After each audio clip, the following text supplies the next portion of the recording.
Assalamualaikum warahmatullahi wabarakatuh. Perkenalkan, nama saya Muhammad Haryanto Effendi yang biasa dipanggil Fendi. Saya lulusan dari STE Bank BPD Jateng, lulus tahun 2008 dan saya jurusan manajemen pemasaran.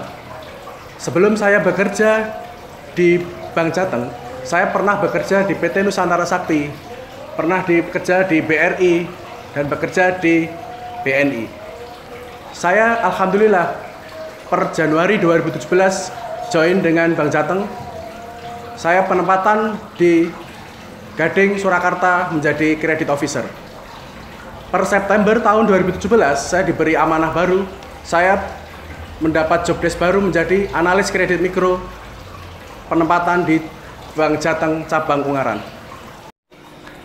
Saya merasa tertantang dengan job desk yang sangat kompleks.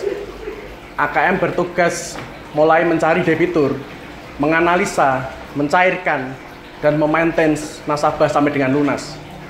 One stop service itu yang saya tawarkan ke calon debitur saya. Melayani debitur dengan prima itu adalah kunci kesuksesan saya. Menjadi AKM selama 2 tahun, menjadikan saya menjadi marketer yang lebih matang, pegawai yang lebih berkompeten, kreatif, dan berdedikasi tinggi.